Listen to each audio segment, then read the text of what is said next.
Hi friends, నేను మీ నాని ప్రభాకర్. మీరు చూస్తున్నారు Techlogic channel. Friends, tech news episode 895కి అందరికీ స్వాగతం. ఈరోజు టెక్ న్యూస్ ఏమిటో చకచక చూసేద్దాం. సో మొదటి న్యూస్ చూస్తే మనకి లెనోవో స్మార్ట్ క్లాక్ని ఈరోజు మన ఇండియాలో అయితే లాంచ్ చేసిందనమాట. స్మార్ట్ క్లాక్ అంటే మనకి ఇంచుమించు ఇదే రకంగా అయితే ఉంటుంది. బట్ ఒకసారికి ఇందులో ఉన్న ఫీచర్స్ అయితే అందులో ఉండవు. అది కూడా మనకి గూగుల్ అసిస్టెంట్తోనే వీలైతే తీసుకొచ్చారు. 4 ఇంచెస్ ఎల్ఈడి డిస్ప్లే అయితే ఉంటుంది. అలాగే 4GB ర్యామ్ ఉంటే 512 MB ఇంటర్నల్ స్టోరేజ్ ఉంటుందని చెప్పి అయితే వస్తుంది. ఇంటర్నల్ స్టోరేజ్తో పెద్ద ఉపయోగం ఉండదు కాబట్టి సో అలా అయితే ఇచ్చినట్టున్నారు. మనకి అప్ టు 30 వాట్ అవుట్పుట్ మనకి స్పీకర్ అయితే ఉంటుందన్నమాట. సో రేపటి నుంచి దీని సేల్కి అయితే మనకి ఫ్లిప్కార్ట్లో తీసుకురాబోతున్నారు. 4499 రూపాయలు. ఇక నెక్స్ట్ న్యూస్ మనకి ఫిలిప్స్ ఈ రోజు ఇండియాలో 2 సౌండ్ బార్లను అయితే లాంచ్ చేసింది. సౌండ్ బార్ విత్ సబ్ వూఫర్తో అయితే ఈ సౌండ్ బార్స్ వస్తాయి. సో వీటి ప్రైస్ చూస్తే టూ మచ్ పెట్టిందని చెప్పొచ్చు. ఈ 2 సౌండ్ బార్లో ఒక మోడల్ వచ్చేసరికి 300 వాట్ అవుట్పుట్ స్పీకర్ని అయితే అందిస్తూ ఉంటాయి అనమాట. అందులో సబ్ వూఫర్ వచ్చేసరికి 160 వాట్ అందిస్తే సౌండ్ బారు 140 వాట్ అవుట్పుట్ని అయితే అందిస్తుంది. ప్రైస్ చూస్తే వీళ్ళు 21,990 రూపాయలు ప్రైస్ పెట్టారు. మరొకటి వచ్చేసరికి టోటల్ అవుట్పుట్ వచ్చేసరికి 70 వాట్. ఇందులో సబ్ వూఫర్ 30 వాట్ అవుట్పుట్ని అందిస్తే సౌండ్ బారు 40 వాట్ అవుట్పుట్ని అందిస్తుంది. సో దీని ప్రైస్ చూస్తే ఏకంగా 14,990 రూపాయలు ప్రైస్ పెట్టారు. ఏంటి 70 వాట్ అవుట్పుట్ ఉన్న స్పీకర్ ప్రైజు. సో వీళ్ళు దగ్గర 14,990 రూపాయలు ప్రైస్ అయితే పెట్టారు. ఇక నెక్స్ట్ న్యూస్ మనకి శాంసంగ్ నుంచి. శాంసంగ్ మార్చి 2వ తారీఖున ఒక ఈవెంట్ అయితే కండక్ట్ చేయబోతున్నట్టు తెలుస్తుంది. ఇక్కడ వీళ్ళు ఇన్విటేషన్స్ అయితే అందరికి పంపించారు. అన్బాక్స్ అండ్ డిస్కవర్ అని చెప్పేసి అయితే కనిపిస్తుంది. సో ఇక్కడ ఉన్న ఇన్ఫర్మేషన్ ప్రకారం చూస్తే మనకి కొత్త లైనప్ టీవీస్ని అయితే వీళ్ళు ఇక్కడ లాంచ్ చేసే అవకాశం ఉన్నట్టు తెలుస్తుంది. ఈ ఇయర్ స్టార్టింగ్ లైనప్ టీవీని అయితే వీళ్ళు ఇంట్రడ్యూస్ చేశారు ఆల్రెడీ. కటింగ్ ఎడ్జెస్ టెక్నాలజీతో వీళ్ళు కొత్త టీవీస్ని అయితే తీసుకొచ్చారు. మైక్రో ఓఎల్ఈడి టీవీస్ని కూడా తీసుకురావాలని చెప్పి అయితే భావించారు. బట్ ఒకసారికి కొంచెం అది డిలే అయ్యేలాగైతే కనిపిస్తుంది. మరి ఇక్కడ వచ్చేసరికి వీళ్ళు ఏం ఇంట్రొడ్యూస్ చేయబోతున్నారో అయితే చూడాలి. ఇక అలాగే Samsung One UI 3.1 mid range అలాగే ఫ్లాగ్షిప్ డివైసెస్ కి రోల్ అవుట్ చేయడం అయితే స్టార్ట్ చేసినట్టుగా తెలుస్తుంది. సో ఈ అప్డేట్ ద్వారా మీకు కొత్త ఇంటర్ఫేస్ ని చూడడంతో పాటు కొన్ని కొత్త ఫీచర్స్ కూడా వీళ్ళు యాడ్ చేశారు. మేజర్ గా చూస్తే కెమెరాలో కొన్ని ఫీచర్స్ ని, అలాగే మనకి డ్యూయల్ మైక్రోఫోన్ రికార్డింగ్ ఫీచర్ ని, కొత్త గెలాక్సీ బడ్స్ సపోర్ట్ ని, ఈ రకంగా వీళ్ళు వచ్చేసరికి కొన్ని ఫీచర్స్ ని అయితే ఈ 3.1 ద్వారా అయితే అందించారు. మామూలుగా చూసుకుంటే మనకి రీసెంట్ గా వీళ్ళు F62 లాంచ్ చేశారు కదా. సో అందులో అవుట్ ఆఫ్ ది బాక్స్ మనకి 3.1 అయితే చూడడానికి ఉంటుంది.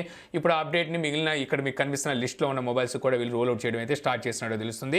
ఇక అలాగే Samsung A72 4G variant mobile ఇప్పుడు NBTC సర్టిఫికేషన్ లో అయితే స్పాట్ అయింది. దీని ప్రకారం అతి త్వరలో ఈ మొబైల్ కూడా లాంచ్ చేసే అవకాశం ఉన్నట్టుగా తెలుస్తుంది. ఈ మొబైల్ మనకు చూడడానికి గతంలో మనకు కొన్ని లీక్స్ వచ్చినాయి కదా A52కి సంబంధించి. సో సేమ్ ఇంచుమించు అదే రకమైన డిజైన్లో అయితే ఈ మొబైల్ కూడా అయితే కనిపిస్తున్నట్టుగా తెలుస్తుంది. ఇక అలాగే ట్యాబ్ S7 ఇందులో మైస్టిక్ నావీ అనే ఒక కొత్త కలర్ వేరియంట్ని అయితే త్వరలో ఇండియాలో లాంచ్ చేయబోతున్నట్టుగా ఇప్పుడు సామ్సంగ్ అయితే చెబుతుంది. అలాగే సామ్సంగ్ ట్యాబ్ Sకి ఇప్పుడు HDFC కార్డు మీద 10,000 ఇన్స్టెంట్ డిస్కౌంట్ కూడా అయితే వీలైతే అనౌన్స్ చేశారనమాట. మీరు ఆన్లైన్లో కానీ ఆఫ్లైన్లో కానీ HDFC కార్డు యూజ్ చేసి 10,000 రూపీస్ మీరు ఇన్స్టెంట్ డిస్కౌంట్ అయితే పొందొచ్చు. ఈ కొత్త కలర్ వేరియంట్ ఎప్పుడు వస్తుంది ఏంటనేది మీద డీటెయిల్స్ అయితే లేవు కానీ సూన్ అంటున్నారు.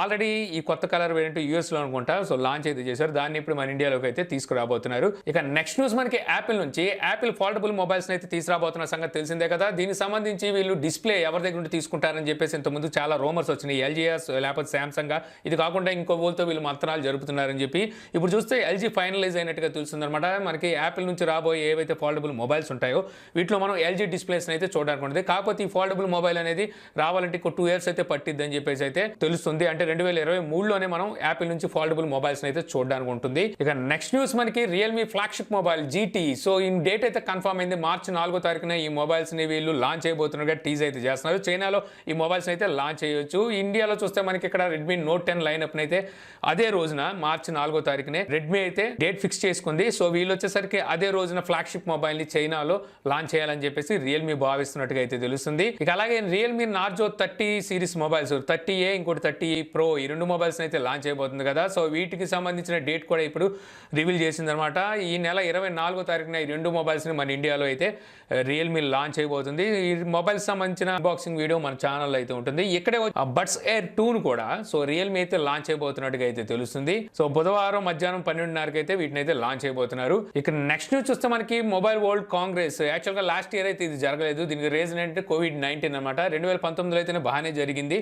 సో ఇప్పుడు వచ్చేసరికి 2021 వచ్చేసింది. మామూలుగా చూస్తే ఫిబ్రవరి నెలలో అయితే MWC ఈవెంట్ అయితే జరుగుతూ ఉంటుంది. ఇక్కడ వచ్చేసరికి చాలా మొబైల్ కంపెనీలు వాళ్ళ కొత్త మొబైల్స్ ని లాంచ్ అయితే చేస్తూ ఉంటారు. సో ఇప్పుడు వచ్చేసరికి ఎవరైతే ఈ ఎండబ్ల్యూసీ నిర్వాహకులు ఉన్నారో వీళ్ళు వచ్చేసరికి దీన్ని జరపాలని చెప్పి భావిస్తున్నట్టుగా అయితే ఇక్కడ తెలుస్తుంది అనమాట. మామూలుగా చూస్తే 2019 దగ్గర 60,000 మంది వరకు ఇన్విటేషన్స్ అయితే వెళ్ళి అంతమంది అయితే వచ్చారు. ఈసారి వచ్చేసరికి లిమిట్గా అంటే 20,000 మంది వరకు పిలిచి మొబైల్ వరల్డ్ కాంగ్రెస్ని అయితే జరపబోతున్నట్టుగా ఇక్కడ న్యూస్ అయితే ఉంది. ఇక నెక్స్ట్ న్యూస్ చూస్తే మనకి యూట్యూబ్ ఇప్పుడు కొత్త అప్డేట్స్ అయితే రిలీజ్ చేసినట్టు వస్తుంది. ఈ అప్డేట్స్ ద్వారా కొత్త ఫీచర్స్ అయితే క్రియేటర్స్కి అలాగే వ్యూవర్స్కి అయితే అందిస్తున్నారన్నమాట. సో ఇందులో మేజర్గా చూసుకుంటే ఇప్పటి వరకు మనకి హెచ్డి అలాగే ఎస్డి ఫుల్ హెచ్డి 4K మనం రెజల్యూషన్లో అయితే చూస్తూ వచ్చాంగా. ఇందులో సరికి ఇప్పుడు హెచ్డిఆర్ కంటెంట్ కూడా వీళ్ళైతే యాడ్ చేశారు. అలాగే వీఆర్ను కూడా అయితే యాడ్ చేసినట్టుగా తెలుస్తుంది. వీఆర్ కోసం ప్రత్యేకించి వీళ్ళు యూట్యూబ్ వీఆర్ అని చెప్పేసి ఒక అప్లికేషన్ కూడా అయితే తీసుకురాబోతున్నట్టుగా అయితే తెలుస్తుంది.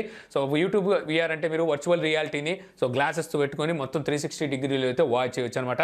సో అలాంటి అప్లికేషన్ కూడా తీసుకురాబోతున్నట్టుగా అయితే వీళ్ళైతే చెప్తున్నారు. ఇంకా ఇంతే కాకుండా మనకి చాప్టర్స్ ఒక వీడియోలో చాప్టర్స్ అని కూడా వీళ్ళు ఆటోమేటిక్గా యాడ్ చేసుకునే ఫీచర్ని కూడా అయితే తీసుకురాబోతున్నది. ఇది ఒకసారికి క్రియేటర్స్ అండ్ వ్యూవర్స్కి చాలా ఉపయోగకరం అని చెప్పొచ్చు. మామూలుగా చాప్టర్స్ అంటే మన టైమ్ స్టాంప్స్ ఉంటాయి కదా. ఇప్పుడు నేను టెక్ న్యూస్ చేస్తుంటే మీరు టైమ్ స్టాంప్స్ ఇస్తున్నారు కదా, అలాగా మనం ఆ టైమ్ స్టాంప్స్ని ఇవి తీసుకెళ్లి డిస్క్రిప్షన్లో పెట్టుకుంటే అవి మాకు చాప్టర్స్ కింద చూపిస్తూ ఉంటాయి. వాటిని ఇప్పుడు ఆటోమేటిక్గా డిటెక్ట్ చేసి అందించే విధంగా అయితే తీసుకురాబోతున్నట్టుగా అయితే తెలుస్తుంది. సో చూడాలి మరి ఈ ఫీచర్స్ అన్ని ఎప్పటికీ అవైలబుల్లో వస్తుంది. చాప్టర్స్ అనేవి వీళ్ళు లాస్ట్ ఇయర్ అయితే తీసుకొచ్చారు. ఇక అలాగే మన ఇండియాలో చూస్తే షార్ట్స్ అని చెప్పేసి టిక్ టాక్ పోటీగా తీసుకొచ్చారుగా, ఇప్పుడు అదే షార్ట్స్ని వీళ్ళు యూఎస్లో కూడా తీసుకురాబోతున్నట్టుగా అయితే తెలుస్తుంది. అక్కడ మిగిలిపోయారు చెడగొట్టేయడానికి. ఇక నెక్స్ట్ చూస్తే సెక్యూరిటీ రీసెర్చ్ ఇచ్చిన రిపోర్ట్ ప్రకారం షేర్ ఇట్లో చాలా రకాల వల్నరబిలిటీస్ ఉన్నట్టుగా అయితే వీళ్ళైతే చెప్తున్నారన్నమాట. దీనివల్ల సెన్సిటివ్ డేటా ఏదైతే ఉంటుందో వీటిని లీక్ అయ్యే అవకాశం అయితే ఉంటుందని చెప్పేసి ఇప్పుడు వాళ్ళైతే వార్నింగ్ ఇస్తున్నారు. యాక్చువల్గా ఈ షేర్ ఇట్ని మన ఇండియా ఎప్పుడో బ్యాన్ చేసింది. షేర్ ఇట్ అనేది లెనోవో తీసుకుంది, ఎప్పుడో లెనోవో అయితే కొనేసింది. అప్పటి నుంచి ఇందులో చాలా ప్రాబ్లమ్స్ అయితే ఉంటూనే ఉన్నాయి. మధ్యలో చాలాసార్లు వీటిని యాప్ స్టోర్ నుండి అంటే ప్లే స్టోర్ నుంచి తీసేశారు, మళ్ళీ అయితే తీసుకొచ్చారు. ప్రస్తుతానికి అయితే ఇండియాలో పూర్తిగా దీన్ని రద్దు చేశారు. మీరు షేర్ ఇట్ లాంటి అప్లికేషన్ వాడే కన్నా గూగుల్ నియర్ బై అనే ఫీచర్ని అయితే తీసుకొచ్చింది, దాన్ని యూజ్ చేసుకోవడం బెటర్. దాంట్లో ఈ రోజు మరి కొత్త ఫీచర్ని అయితే యాడ్ చేశారు. మన దగ్గర ఉన్న యాప్స్ని కూడా ఇప్పుడు నియర్ బై ద్వారా అవతల వ్యక్తికి అయితే షేర్ చేయొచ్చు అనమాట. ఇలాంటి ఫీచర్ని నియర్ బై కూడా తీసుకొచ్చినట్టుగా అయితే తెలుస్తుంది. ఇక నెక్స్ట్ చూస్తే మనకి యాపిల్ ఐప్యాడ్ మ్యానుఫ్యాక్చరింగ్ అనేది ఇండియాలో చేయాలని చెప్పేసి భావిస్తున్నట్టుగా ఇక్కడ మనకి కొన్ని న్యూస్ ద్వారా అయితే తెలుస్తుంది. సో వీళ్ళు ఎక్కువ వరకు చూస్తే చైనా మీద ఆధారపడకుండా ఉండడం కోసం వీళ్ళు చాలా నిర్ణయాలు అయితే తీసుకుంటూ వస్తున్నారు. మేక్ ఇన్ ఇండియా ఫార్మాట్ మన ఇండియాలో అయితే నడుస్తుంది. ఇక్కడ మ్యానుఫ్యాక్చరింగ్ చేస్తే ట్యాక్స్ కూడా అయితే కొంచెం మినహాయింపు అయితే ఉంటుంది. సో ఇవన్నీ దృష్టిలో పెట్టుకొని ఐప్యాడ్ మ్యానుఫ్యాక్చరింగ్ అనేది ఇండియాలో జరపాలని అయితే చూస్తుంది అనమాట. సో వీళ్ళ సప్లయర్స్ చూసుకుంటే ఫాక్స్కాన్, విస్ట్రాన్, పెగాట్రాన్, సో ఈ మూడు మన ఇండియాలో అయితే ఉన్నాయన్నమాట. వీళ్ళకి అసెంబ్లీ చేసి అందించడానికి. సో వాళ్ళు ఎవరి చేత ఈ వర్క్ అందిస్తుంది అనే దాని మీద ప్రస్తుతానికి అయితే ఎటువంటి డీటెయిల్స్ అయితే లేవు. ఇక అలాగే ఐఫోన్ 12 మినీ ఈ రెండిట్లకి రిపేర్ కోసం వీళ్ళు కొత్త మెథడ్ అయితే తీసుకొచ్చినట్టుగా ఇప్పుడు యాప్లో అయితే చెప్తుంది అనమాట. వీటిలో ఏదైనా ప్రాబ్లం, హార్డ్వేర్ ప్రాబ్లం కానీ లేకపోతే బ్యాక్ గ్లాస్ బ్రేకింగ్ ప్రాబ్లం కానీ ఏమైనా ఇష్యూస్ వస్తే ఈ కొత్త మెథడ్ని అయితే ఫిబ్రవరి 23 నుంచి వాడబోతున్నట్టుగా అయితే యాప్లో అయితే చెప్తుంది. ఏదైనా హార్డ్వేర్ ప్రాబ్లం ఉంటే వాటిని రీప్లేస్ చేసే అవకాశం లేకుండానే రిపేర్ చేసే అవకాశం ఈ కొత్త మెథడ్లో ఉన్నట్టుగా అయితే ఇప్పుడు యాప్లో అయితే చెప్తుంది అనమాట. సో చూడాలి మరి ఈ కొత్త మెథడ్ ఎంతవరకు సక్సెస్ అవుతుందో.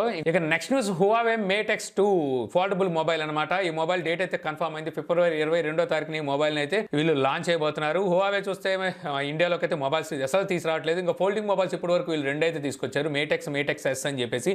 ఆ రెండిట్లో ఒకటి కూడా అయితే రాలేదు. కాకపోతే బ్లాక్ మార్కెట్లో అయితే అంటే మనకి స్మగుల్ గుడ్స్లో అనుకోవచ్చు, లేకపోతే అదర్ మార్కెట్ నుంచి ఇండియాకి వచ్చే విధంగా అయితే ఇవైతే ఇండియాలో అవైలబుల్ ఉన్నాయి. కానీ సో హువావే నుంచి అయితే అవైలబుల్ అయితే లేవు. సో ఈ మొబైల్ని ఇండియా తీసుకొస్తారా? ఖచ్చితంగా తీసుకురారు. ఇక ఫైనల్ న్యూస్ మనకి మోటరోలా నుంచి మోటో E7i పవర్. ఈ మొబైల్ ఇప్పుడు బ్యూరో ఆఫ్ ఇండియన్ స్టాండర్డ్స్లో అయితే స్పాట్ అయింది అనమాట. దీని ప్రకారం ఈ మొబైల్ని కూడా మన ఇండియాలోకి వీళ్ళు తీసుకొచ్చే అవకాశం అయితే ఉంది. అవకాశం ఉందిలేండి, ఎలాగో సర్టిఫికేషన్ సైట్లో ఉంది కాబట్టి ఖచ్చితంగా తీసుకొస్తారు. రేపు చూస్తే మోటో E7 పవర్ని అయితే ఇండియాలో లాంచ్ చేయబోతున్నారు. మోటో E7 పవర్ ఇది సాల్దన్నట్టుగా ఇంకో ఐ యాడ్ చేసి మోటో E7i పవర్ అంట. సో ఈ పవర్లు కావాలేంటో కానీ వీళ్ళు వచ్చేసరికి 2 పవర్లు అయితే మన ఇండియాలో తీసుకురాబోతున్నారు. మొబైల్ పేరులోనే పవర్ ఉంటుంది, వీటి స్పెసిఫికేషన్లో ఎటువంటి పవర్ అయితే మనకి కనిపించట్లేదు. సో చూద్దాం రేపు లాంచ్ కాబోతుందిగా ప్రైస్ ఎంత పెడుతుందో మోటరోలా. సో ఇంతే ఫ్రెండ్స్, నాకు ఈరోజు ఇంట్రెస్టింగ్ అనిపించిన టెక్ న్యూస్ వీడియో మీకు నచ్చింది అనుకుంటున్నాను. వీడియో కనుక మీకు నచ్చితే లైక్ చేయగలరా? యూట్యూబ్లో మా ఛానల్ని ఇంకా సబ్స్క్రైబ్ చేసుకోకపోతే సబ్స్క్రైబ్ చేసుకోవడం మాత్రం మర్చిపోమాకండి. So thank you for watching. జై హింద్.